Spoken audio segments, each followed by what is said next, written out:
Mon père a jeté mes affaires sur la pelouse. 10 jours plus tard, mon téléphone avait 88 messages. Je suis rentré du travail pour trouver toutes mes affaires balancées sur la pelouse. Mon père était là, son téléphone à la main. Tu as 28 ans, tu nous saignes à blanc comme un satané vampire. Je veux que tu partes. Ma sœur a donné un coup de pied dans mon sac pour l'envoyer dans la rue. Salut, la perdante. On change aussi le mot de passe du Wi-Fi. Les voisins d'en face étaient sur leur Porsche, regardant comme si c'était un spectacle. Je n'ai pas dit un mot. J'ai juste commencé à tout jeter dans ma voiture. Quand j'ai eu fini, j'ai marché droit vers eux. J'ai regardé chacun d'eux dans les yeux. J'espère que vous dormirez bien cette nuit. Parce qu'un jour, aucun de vous ne dormira plus du tout. Puis j'ai démarré en trombe. 10 jours plus tard, mon téléphone explosait, 88 messages. Papa, où diable es-tu? Sœur, mec, papa pète un câble là. Maman, 2h12, il faut que ça cesse maintenant. Rappelle-moi immédiatement. Je m'appelle Savannah Brox. J'ai 28 ans. Et le soir où mon père a jeté ma vie sur la pelouse, je venais de terminer un service de 12 heures à aider à maintenir en vie un labrador brûlé. Je sentais encore l'antiseptique et la fourrure mouillée quand je suis arrivé dans l'allée et que j'ai vu mon sac de sport éventré sur l'herbe, ma blouse d'hôpital emmêlée autour d'une lampe cassée, mon manteau d'hiver à moitié dans le parterre de fleurs. Et une boîte de photos d'enfance renversée comme des ordures. Il se tenait là, sous la lumière du Porsche, son téléphone levé, en train de me filmer, comme si humilier sa fille était du contenu. Ma mère se tenait derrière lui, les bras fermement croisés sur sa poitrine. Ma sœur Harry a poussé une de mes caisses de rangement avec sa basket et a fait glisser une pile de certificats encadrés dans la rue. Tu as 28 ans, a aboyé mon père, assez fort pour que les voisins entendent. Tu nous saignes à blanc comme un satané vampire. Je veux que tu partes ce soir.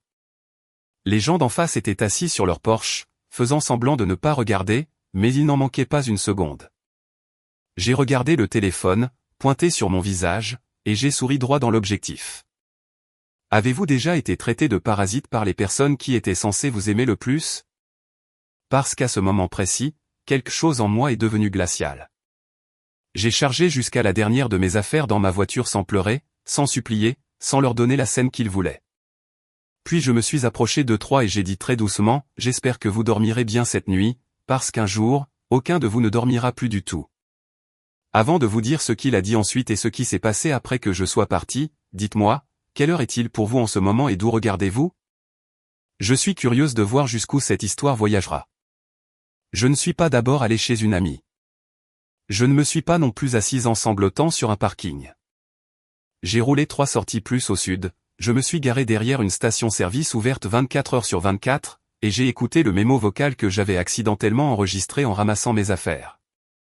Mon père qui criait, ma sœur qui riait, ma mère qui disait « Laisse-la partir, Richard ». Elle l'a bien cherché. Je l'ai réécouté 3 fois, non pas parce que ça me plaisait, mais parce que j'avais besoin de l'entendre assez clairement pour ne jamais le réécrire plus tard en quelque chose de plus doux. Les familles comme la mienne survivent en vous faisant douter de votre propre mémoire. Le lendemain matin, ils auraient appelé ça un malentendu. La semaine suivante, ils auraient dit que j'étais dramatique. À Noël, ils auraient raconté à tout le monde que j'étais parti en claquant la porte pour rien. Mais l'enregistrement ne mentait pas. J'ai passé cette première nuit dans un motel pour long séjour avec une lumière de salle de bain vacillante, 2 barres de céréales de distributeur automatique, et une règle absolue. Je ne retournerai jamais en arrière. Vers 1h30 du matin, mon téléphone s'est allumé avec 6 appels manqués. Puis 11 messages, puis 20. Mon père exigeait de savoir où j'étais. Ma mère disait que j'agissais de manière instable. Ma sœur a envoyé « Lol, amuse-toi bien à tout payer toi-même ». Je n'ai répondu à aucun d'eux. J'ai fait des captures d'écran, créé un dossier et les nommé quand ils commencent à mentir. Peut-être que ça semble mesquin, mais quand les gens vous humilient en public, la documentation n'est pas de la mesquinerie. C'est une armure. Le lendemain matin, j'ai appelé la seule personne en qui j'avais confiance pour dire la vérité, même quand elle faisait mal. Noah Carter, l'ambulancier que j'avais rencontré 2 ans plus tôt en amenant un beagle en pleine crise d'épilepsie aux urgences à 3 heures du matin. Noah n'a pas commencé avec de la pitié, il a dit « Raconte-moi exactement ce qui s'est passé ». sans les protéger. Alors je l'ai fait.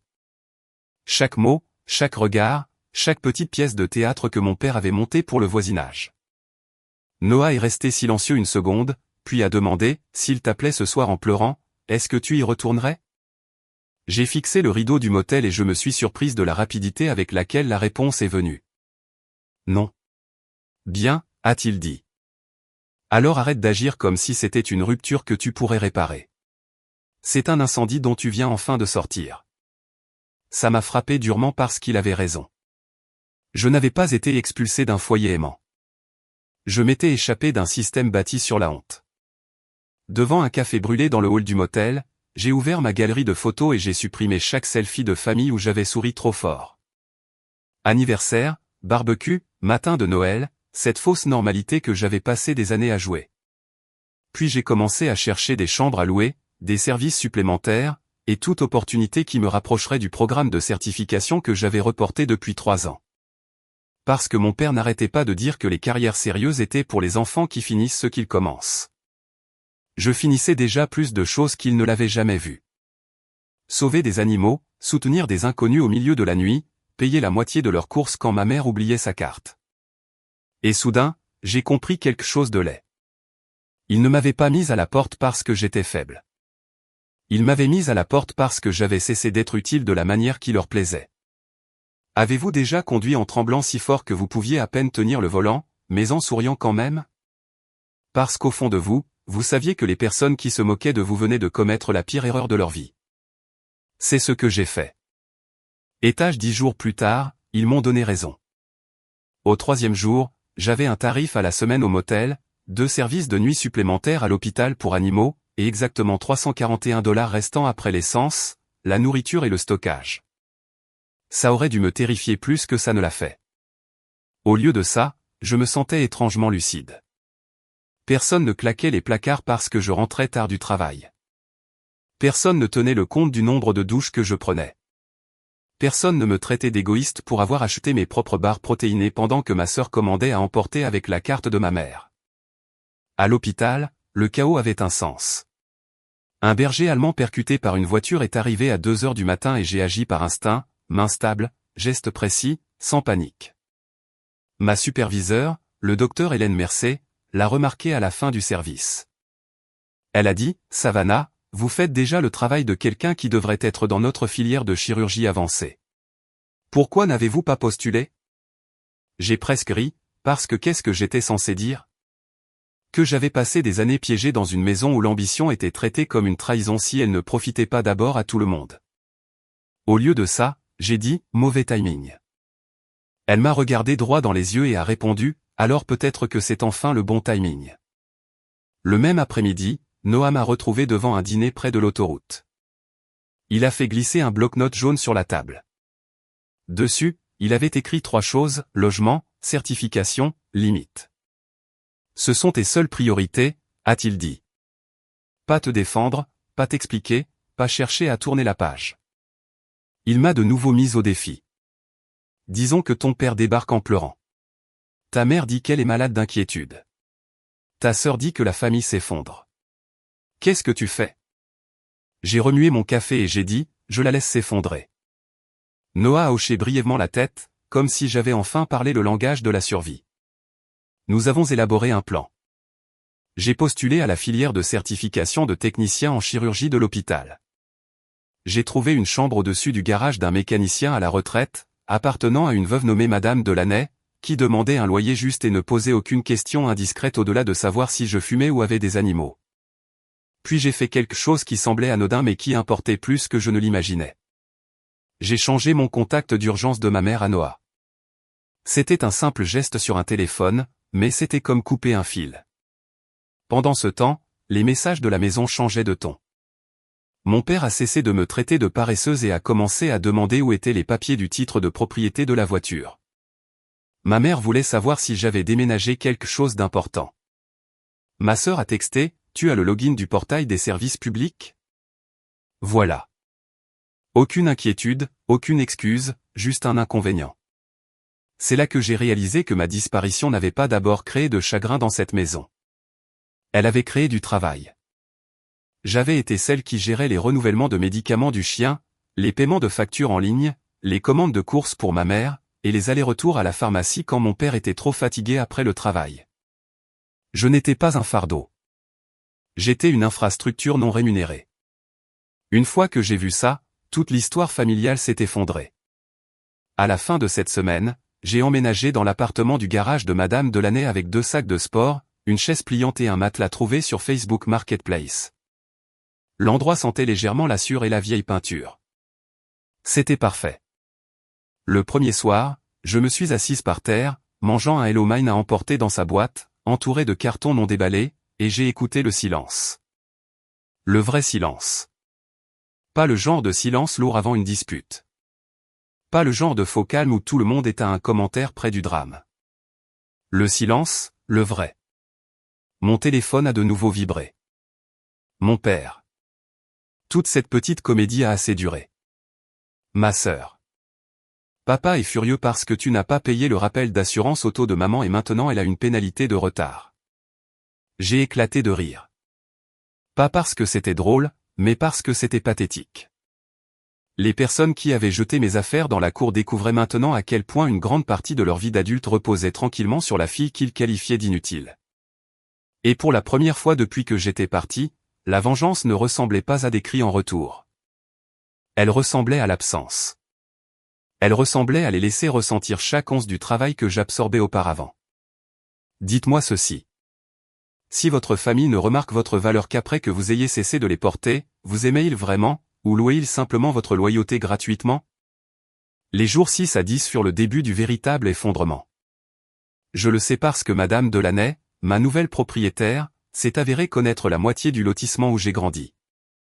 Elle ne colportait jamais de ragots méchamment, mais elle croyait aux faits, et les faits continuaient de la trouver. Le 6e jour, elle a frappé à ma porte avec un plat à gratin et a dit « Ma chérie, ton père criait dans l'allée ce matin, assez fort pour 3 maisons. » Je n'ai rien dit.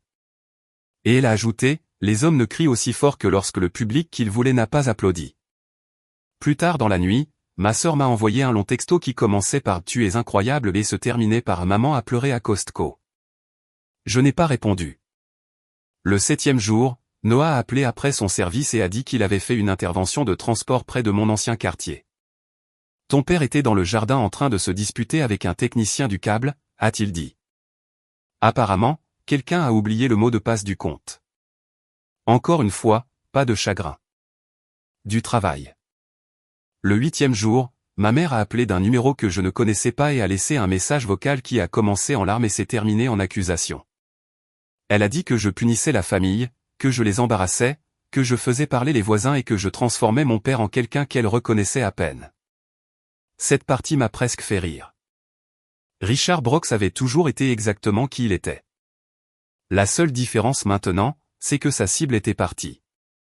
Le 9e jour est arrivé le message qui m'a dit que tout avait basculé. Il ne venait pas de la famille. Il venait d'une de mes anciennes collègues dont la tante habitait à 2 portes de mes parents. Salut, je ne sais pas si c'est ma place, mais les gens dans le quartier parlent. Ton père a enregistré cette histoire sur la pelouse et l'a apparemment montré à quelqu'un au travail comme si ça prouvait quelque chose. Ça s'est retourné contre lui. Les gens pensent que ça le fait paraître cruel. J'ai lu ce texto 3 fois. Alors, voulait-il que je parte ou voulait-il une exécution publique et des applaudissements? Parce que ce ne sont pas les mêmes choses. Je suppose qu'il pensait qu'en m'humiliant, il aurait l'air d'un parent sévère qui forçait enfin sa fille profiteuse à grandir. Au lieu de cela, il avait l'air d'un homme qui se débarrassait publiquement de son enfant pour le sport. Et la belle chose avec la cruauté publique, c'est que parfois, le public ne se range pas du côté de la personne cruelle. Le même soir, mon téléphone a commencé à exploser plus fort qu'avant. 88 messages au total à 2h30 du matin. Papa, où diable es-tu? Papa, réponds-moi tout de suite. Tessa, mec, papa pète un câble là. Maman à 2h12 du matin, il faut que ça cesse maintenant. Rappelle-moi immédiatement. Puis un de ma sœur qui était différent des autres. Il n'arrive pas à dormir. Je me suis assise sur le bord de mon matelas, fixant celui-ci. Pas parce que j'avais de la peine, mais parce que je me souvenais de la lumière du Porsche sur le visage de mon père quand il m'a dit de partir.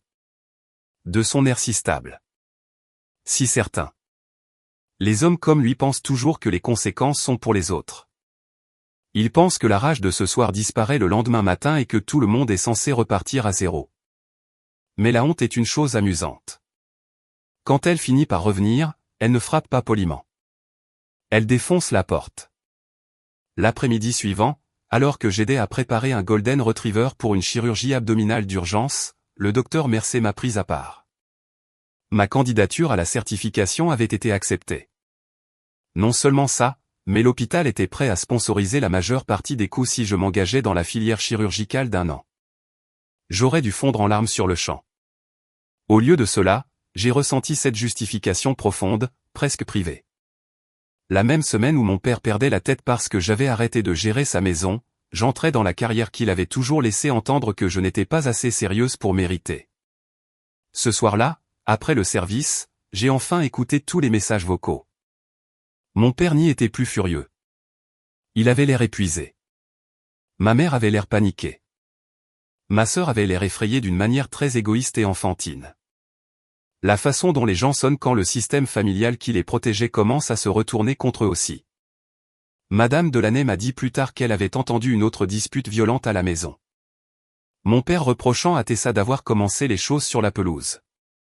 Tessa criant en retour qu'il avait sorti le téléphone en premier. Ma mère sanglotant qu'ils avaient tous besoin de moi pour arranger ça. Pour arranger ça. C'est le mot qui m'a frappé. Parce que vous êtes-vous déjà demandé si votre famille s'effondrait parce que vous êtes parti, ou parce que pour la première fois, ils n'ont plus personne sur qui décharger le poids? La réponse était enfin évidente. Je n'étais pas la cause de leur dysfonctionnement. J'avais été le coussin qui le cachait. La première fois que j'ai répondu à mon père après être parti, ce n'était pas parce que je m'étais adouci. C'était parce que je voulais la vérité de sa propre voix. 10 jours après qu'il ait jeté mes affaires dehors, il a appelé alors que j'étais dans la salle de pause de l'hôpital, en train de manger des crackers d'un distributeur. J'ai activé l'enregistrement sur mon téléphone avant de décrocher. Quoi? J'ai dit. Il n'a même pas commencé par bonjour. Où diable es-tu? Au travail. Ne fais pas la maligne avec moi. Même ton, même sentiment de droit. Comme si l'expulsion avait été une tactique parentale et non une rupture. Il s'est lancé dans une tirade sur le stress de ma mère, Tessa qui était impossible, les voisins qui parlaient, les factures manquées, et à quel point j'étais égoïste de disparaître alors que la famille était déjà sous pression. Je l'ai laissé parler. Puis il a dit la chose que je n'oublierai jamais. Si tu ne rentres pas à la maison pour régler ça, je m'assurerai que tout le monde sache quel genre de fille tu es. Je me suis adossé à cette chaise en plastique rigide et j'ai fixé le mur de l'hôpital tandis qu'un sourire s'étalait sur mon visage. Voilà. Pas d'inquiétude, pas de remords. Gestion de réputation. Du chantage déguisé en valeur familiale. Tu veux dire aux gens que tu as jeté les affaires de ta fille sur la pelouse en le filmant? J'ai demandé. Silence. Vas-y, papa. Un autre silence, plus court cette fois, mais plus méchant. Tu te crois forte maintenant parce que des gens te montent la tête? Non, j'ai dit. Je me crois forte maintenant parce que j'entends mes propres pensées pour la première fois. Il a commencé à élever la voix, mais je l'ai interrompu. Et juste pour que ce soit clair, j'ai enregistré cet appel. Le silence qui a suivi était si pur qu'il en était presque sacré. Il a raccroché sans un autre mot. Je suis resté assise une seconde, puis j'ai ri. Pas un joli rire, le genre qui sort d'une personne qui a enfin vu toute la supercherie.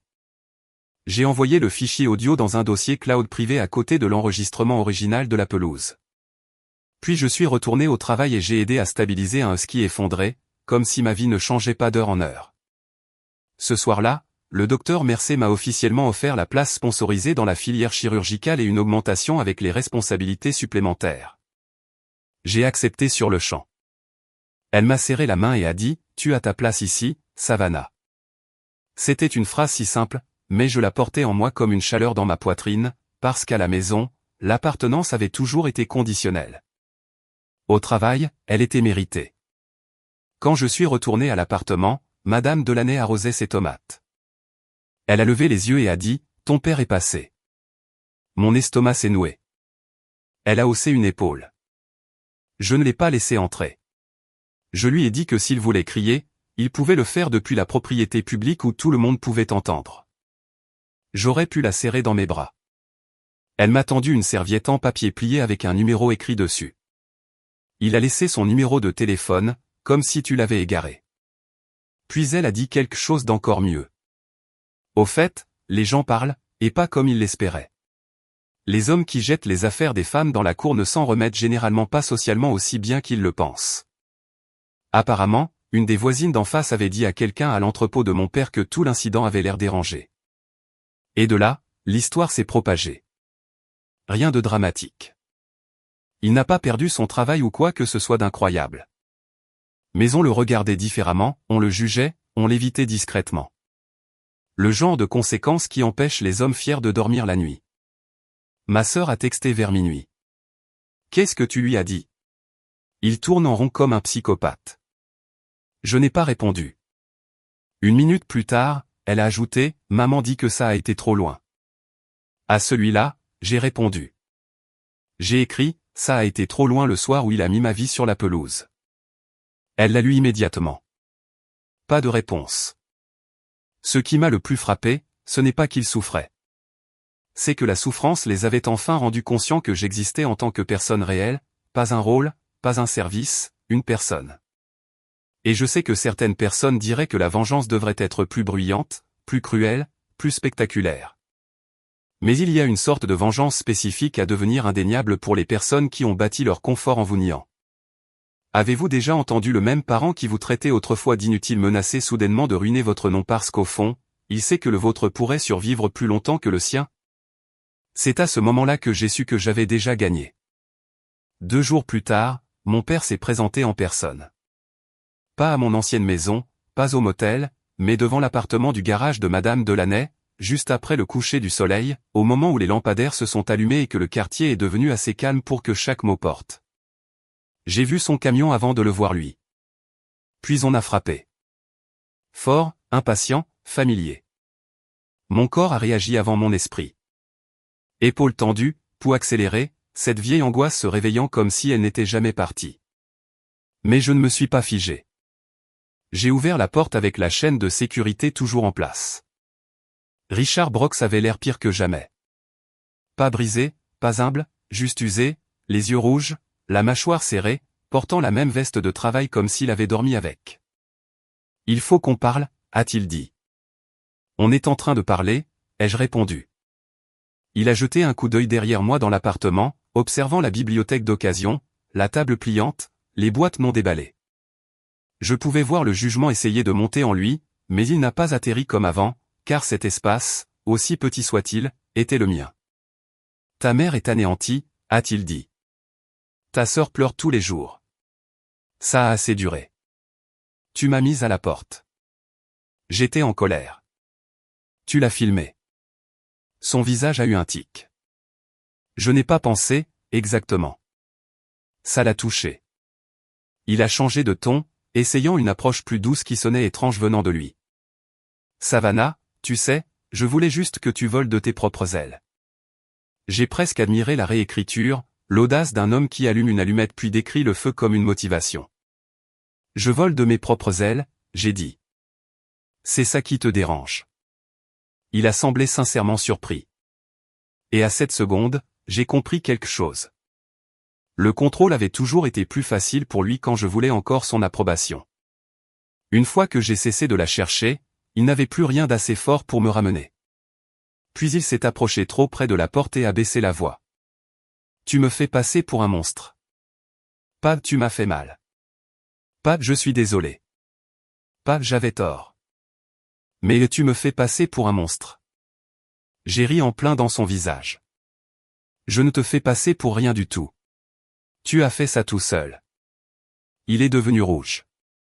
Après tout ce que nous avons fait pour toi. Tu veux dire après tout ce que j'ai fait pour vous? J'ai dit. Qui gérait les médicaments de maman quand elle oubliait? Qui payait la moitié des courses? Qui restait à la maison les week-ends pour les livraisons, la paperasse, le chien, les factures? Qui? Il n'a pas répondu parce qu'il ne pouvait pas.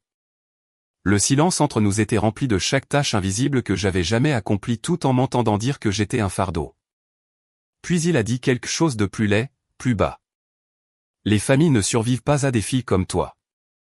Peut-être voulait-il dire des filles désobéissantes. Des filles témoins. Des filles qui arrêtent de s'agenouiller sous des récits construits pour les écraser. Je ne sais pas. Mais j'ai ouvert la porte juste assez pour le regarder droit dans les yeux et j'ai dit, alors peut-être que la famille que tu as construite ne devrait pas survivre. Il a tressailli. Vraiment tressailli. Derrière lui, la lumière du Porsche de Madame Delaney s'est allumée. Un rideau de l'autre côté de la rue a bougé. Quelqu'un regardait. Tant mieux. Qu'il regarde. Il a tenté un dernier coup et a tendu la main vers la mienne à travers l'entrebâillement de la porte, mais j'ai reculé. Pas, j'ai dit. Maintenant. Savannah. Pars, avant que je ne fasse écouter l'enregistrement de toi me menaçant à tout ce pâté de maison. Ça a mis fin à la discussion. Il m'a regardé comme s'il voyait une étrangère. Peut-être parce que c'était le cas. Puis il s'est retourné, a marché jusqu'à son camion et est parti trop vite. À la seconde où il a disparu au coin de la rue, mes genoux ont fléchi, mais je n'ai pas pleuré. J'ai verrouillé la porte, je me suis appuyé contre elle et j'ai respiré à travers l'adrénaline jusqu'à ce qu'elle passe. 10 minutes plus tard, mon téléphone a vibré. Madame Delaney, fière de toi. Aussi, ton père a démarré comme un idiot et a failli heurter une poubelle. 20 minutes après, Noah a appelé et est resté en haut-parleur pendant que je faisais la vaisselle, juste pour que je ne reste pas dans le noir à tout rejouer. Puis est arrivé un autre texto, cette fois d'un ancien voisin. Je n'essaie pas de remuer quoi que ce soit, mais on parle pas mal de ton père. Les gens en ont assez entendu ce soir pour reconstituer les faits. Rien de caricatural ne s'est produit. Pas d'effondrement instantané, pas de punition incroyable, juste le coût social constant d'être publiquement reconnu comme l'homme qui a mis sa fille à la porte puis l'a traquée, exigeant toujours l'obéissance. Et pour des hommes comme Richard, ce genre d'exposition mord plus profondément que n'importe quel cri. Je ne mentirai pas en disant que je n'ai rien ressenti. Il y avait du chagrin là-dedans. Il y en a toujours quand on ferme une porte sur un parent, même un qui vous a forcé la main. Mais il y avait aussi quelque chose de dangereusement proche du soulagement. Alors laissez-moi poser la question que la plupart des gens sont trop polis pour dire à voix haute, quand votre père se tient dehors, mendiant le contrôle dans le langage de la famille, et que vous fermez quand même la porte. Êtes-vous cruel? Ou goûtez-vous enfin à ce que l'on ressent quand on a le pouvoir après des années sans en avoir eu? Une semaine plus tard a eu lieu l'événement qui a tout lié. Une collecte de fonds pour un refuge pour animaux dans le parc près de mon ancien quartier. Notre hôpital la sponsorisait chaque printemps. Et comme j'avais rejoint le programme de la filière chirurgicale, le docteur Mercé m'a demandé de représenter la clinique à la tente d'accueil. J'ai envisagé de refuser la mission quand j'ai réalisé où elle se tenait. Puis j'ai découvert que mes parents assistaient à un pique-nique communautaire de l'autre côté du même parc, dans le cadre d'une initiative de l'association de quartier.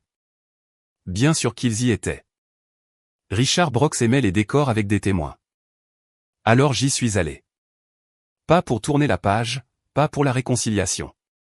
Pour mon travail, mon avenir, et parce que j'en avais fini de réorganiser ma vie pour éviter les personnes qui avaient essayé de la briser. Je portais une blouse bleu marine propre avec le logo de l'hôpital, j'ai accroché mon nouveau badge, attaché mes cheveux, et passé la première heure à enregistrer des chiens en famille d'accueil. À répondre aux questions des familles et à aider un petit garçon à surmonter sa peur de toucher un pitbull à 3 pattes nommé Rosie. J'étais bonne dans ce que je faisais, calme, compétente, utile d'une manière qui n'avait rien à voir avec le service de l'ego de ma famille. Vers midi, je les ai vus de l'autre côté du champ. Ma mère à une table pliante, ma sœur tenant des assiettes en carton, mon père riant trop fort avec 2 voisins, jouant la normalité avec tant de force que ça en paraissait douloureux. Puis quelqu'un m'a remarqué en uniforme. Pas comme la fille sur la pelouse, mais comme la professionnelle vétérinaire aidant à organiser un événement. Cela a changé l'atmosphère instantanément. Une femme que je reconnaissais d'en face s'est approchée et a dit « Savannah, ma chérie, je ne savais pas que tu travaillais dans les soins d'urgence pour animaux. C'est merveilleux. » Merveilleux. Drôle de mot, considérant la dernière fois qu'elle m'a vu, mes affaires étaient dans l'herbe. Un autre voisin a demandé s'il était vrai que j'étais dans un programme de formation spécialisé. Le docteur Mercé, qui avait entendu, a répondu pour moi. Elle est l'une des meilleures techniciennes que nous ayons. Assez fort pour que quiconque à proximité entende. Mon père a entendu. Je le sais parce que quand j'ai regardé dans sa direction, son sourire avait disparu. L'humiliation publique m'avait présenté d'une certaine manière. La compétence publique me présentait maintenant d'une autre. Et contrairement à sa petite performance sur le porche, cette version venait avec des témoins qui me respectaient. Ma sœur s'est approchée la première. Tessa avait l'air fatiguée, moins suffisante qu'avant, le mascara trop épais, comme si elle dormait mal. « On peut parler ?» a-t-elle demandé. J'ai dit, « Tu peux parler. » Elle a jeté un coup d'œil vers nos parents et a baissé la voix. Tout a été de la folie. Ils crient tout le temps maintenant. Maman n'arrête pas de pleurer. Les gens posent des questions. J'ai laissé cela en suspens. Puis elle a lâché. Je ne pensais pas que ça irait aussi loin. Voilà. Pas tout à fait une prise de responsabilité, mais plus proche que tout ce que j'avais obtenu auparavant. Tu as donné un coup de pied dans mon sac pour l'envoyer dans la rue, j'ai dit. Elle a dégluti. Je sais. Tu as ri. Ses yeux se sont remplis de larmes instantanément. Je sais. Je la croyais quand elle disait qu'elle le regrettait. Je savais aussi que le regret n'efface pas l'impact. Tu ne peux pas m'emprunter comme sœur seulement quand la maison devient moche. Je lui ai dit que cette laideur existait avant mon départ. Tu n'étais juste pas là où j'étais. Elle s'est mise à pleurer là, à côté du stand du refuge, pendant que des familles passaient avec des chiots. Pas des pleurs de cinéma dramatique. Des pleurs humiliants, impossibles à cacher. Quelques minutes plus tard, ma mère est venue, le visage tendu et cassant. « S'il te plaît » a-t-elle murmuré, regardant autour d'elle pour voir qui pourrait observer. « Pas ici. » J'ai presque souri à cela, parce que pas ici était exactement le luxe qu'ils m'avaient refusé quand ils avaient mis ma vie en spectacle. « Vous l'avez rendu ici » j'ai dit. Tout ça. Ma mère a regardé mon badge, mon presse-papier, mes collègues, et quelque chose dans son expression s'est fissuré. Peut-être que c'était la honte. Peut-être que c'était juste la réalisation que j'avais construit une version de moi-même dans laquelle aucun d'eux n'avait eu de part. Puis mon père a enfin traversé la pelouse. Pas de grande scène, pas de cris. C'était fini maintenant que le public pourrait ne pas le choisir. Il s'est arrêté à quelques mètres et a dit, « Tu as l'air occupé. » C'était une si petite phrase, mais chargée de défaite. J'ai hoché la tête. Je le suis. Il a regardé les tables d'adoption, les médecins, les familles, les gens qui me saluaient par mon nom. Pour une fois, il ne semblait pas savoir quel script s'appliquait. Père strict, parent lésé, victime publique. Aucun ne convenait, car la vérité qui se tenait devant lui était simple. La fille qu'il avait tenté de réduire à un fardeau était devenue plus difficile à diminuer dès l'instant où elle avait franchi la porte de sa maison. Il s'est éclairci la gorge. Les gens ont parlé. Oui, j'ai dit. C'est ce qu'ils font quand ils regardent un homme jeter les affaires de sa fille sur une pelouse. Ma mère a fermé les yeux. Ma sœur fixait le sol. Il avait l'air de vouloir argumenter, réviser, dire que tout avait été exagéré, mais cet argument nécessite du pouvoir, et le pouvoir déteste les témoins qui ont déjà pris leur décision. Je n'ai pas pensé. A-t-il commencé? Je sais, j'ai dit. C'est ça le problème. Nous sommes restés là un moment dans l'après-midi ensoleillé, entourés de chiens qui aboient, de serpentins en papier et de voisins qui faisaient semblant de ne pas écouter. Puis je leur ai donné la seule chose que j'étais prête à donner. La vérité sans réconfort. Je ne reviendrai pas. Je ne vais pas réparer votre maison. Je ne vais pas reprendre ce rôle. Ce qui vous est arrivé après mon départ n'est pas quelque chose que je vous ai fait. C'est ce qui était déjà là quand j'ai arrêté de le porter. Personne n'a argumenté. Pas même Richard. Parce qu'il savait. Ma sœur s'est essuyé le visage et a murmuré, « Je suis désolé. » Cette fois, je l'ai cru. Ma mère a ouvert la bouche comme si elle voulait demander plus. Une visite, un appel téléphonique, une douce promesse que ce n'était que temporaire, mais je lui ai épargné cela. Peut-être qu'un jour nous pourrons parler, j'ai dit. Mais ce ne sera pas parce que vous avez besoin de moi pour faciliter les choses.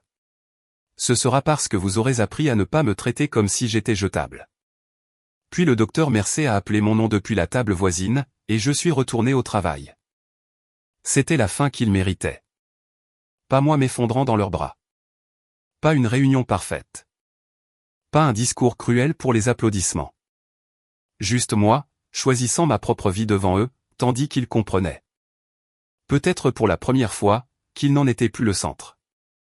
Plus tard, alors que l'événement se terminait et que le parc commençait à se vider, je me suis tenu seul près de ma voiture et j'ai ouvert le vieil enregistrement de la nuit sur la pelouse.